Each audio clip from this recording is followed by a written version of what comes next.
The Whispering Pines, Part 1.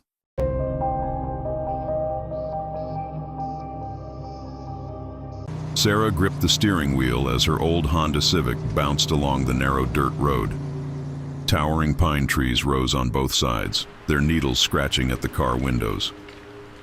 The late afternoon sun barely managed to break through the high, dense canopy, casting long, eerie shadows across her path. It's close now, she thought. The cabin can't be much farther. She stole a quick glance at the crumpled map on the passenger seat, its creases highlighted by the dimming light of dusk. According to the hasty directions her eccentric Uncle Gus had scrawled, the entrance should be just ahead, on the right. Sarah had eagerly accepted the idea of a secluded writing retreat when her uncle offered her the cabin for the summer. Now, with night beginning to settle over the Maine woods, she was starting to regret the decision. A flash of white caught her eye, and she slammed on the brakes, the tires skidding on the loose gravel.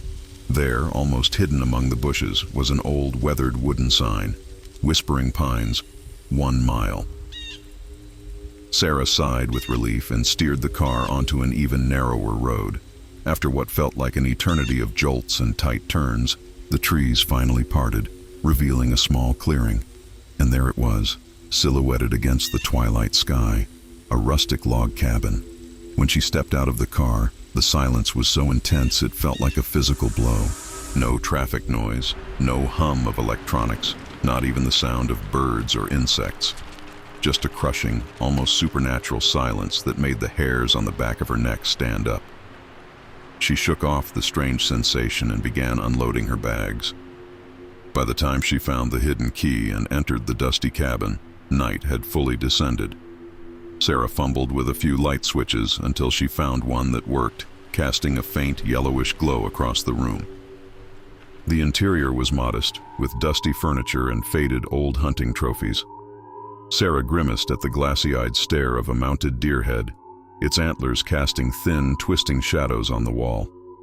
"Home, sweet home," she muttered sarcastically. After a simple dinner of granola bars, Sarah settled into the creaky bed, which groaned with every movement, listening to the old cabin creak and groan around her. Despite her exhaustion, sleep did not come easily. In the middle of the night, Sarah woke with her heart racing. She lay still, trapped in the darkness, trying to understand what had woken her. There it was, a distant sound, like leaves rustling in the wind. But there was no wind. The air was completely still. With trembling hands, she fumbled for her phone, switching on the flashlight. The beam of light sliced through the darkness, revealing only the same dusty interior. She sighed in relief, seeing that nothing was out of place. However, as she turned the light toward the window, a movement in her peripheral vision made her heart race again. Sarah turned quickly, almost dropping the phone, but there was nothing, just shadows and silence. She let out a nervous laugh. "Get a grip," she scolded herself. "It's just a new place. Your imagination is playing tricks on you." Still, she checked the locks twice before returning to bed. In the following days, Sarah tried to settle into the environment. She spent her mornings writing, afternoons exploring the surroundings, and evenings reading under the weak light of the lamps. The isolation that had felt so oppressive on the first night now seemed almost relaxing. But as the days passed, a sense of unease began to grow. She started noticing fleeting glimpses of movement, shadows that seemed to shift when her gaze wasn't directly on them. And always, there was a faint whisper, as if the forest around her was full of secrets. On the 5th night, Sarah woke suddenly, every nerve in her body on high alert. The whispers were louder now, an indistinct murmur that seemed to come from all sides at once. With her heart in her throat, she fumbled for the lamp beside the bed, but her fingers brushed only cold glass. The lamp wasn't where she had left it. As her eyes adjusted to the dim light, she realized with horror that nothing was in its place. The furniture had been rearranged, forming a rough circle in the center of the room. And there, right in the middle of the circle, stood a figure. Sarah opened her mouth to scream, but no sound came. The figure was tall and thin, with long arms and legs twisted at impossible angles. Slowly, it turned, revealing glassy eyes and a pair of antlers, grotesquely wide and misshapen. Sarah lunged toward the door, but cold, strong hands grabbed her, fingers icy and digging into her skin. She struggled wildly, a scream finally tearing from her lips as she was dragged back into the suffocating darkness. Sarah woke with a muffled scream. The morning light filtered faintly through the dirty windows. She was lying on the floor of the cabin, tangled in sweat-drenched sheets. She sat up slowly, feeling a dull ache in her head. The furniture was back in its place, with no sign of the terrifying circle she'd seen. It had to have been a dream. The other possibility was too terrifying to consider. Her gaze fell on a framed photo she hadn't noticed before. It showed a man who could only be a younger version of her Uncle Gus, proudly displaying a massive set of antlers. But there was something off about the image. The proportions seemed wrong. The antlers were too large for any normal deer. With trembling hands, Sarah took the frame from the wall. A yellowed newspaper clipping fell to the floor. The headline made her blood run cold.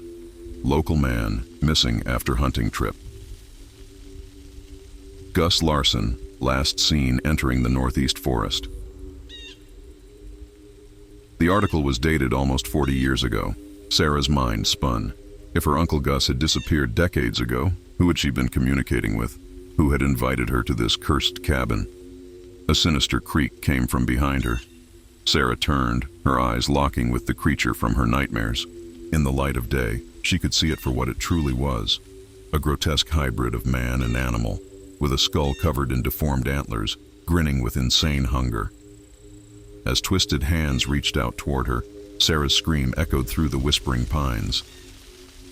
Deputy Mills sighed as he examined the abandoned cabin. Another summer, another missing person. People never learned that those woods were dangerous. "Find anything?" he asked his partner. Officer Chen stepped out of the room, shaking her head. "No sign of a struggle. It looks like she just left, didn't even take the car." Mills nodded grimly. "Well, add Sarah Coleman to the list. Maybe one day we'll figure out what the hell is going on in these woods." As the officers moved away, shadows shifted between the trees. Antlers gleamed in the fading light, while hungry eyes watched the car disappear in the distance. The whispering pines had claimed another victim, and they were patiently waiting for the next foolish soul to wander into their territory.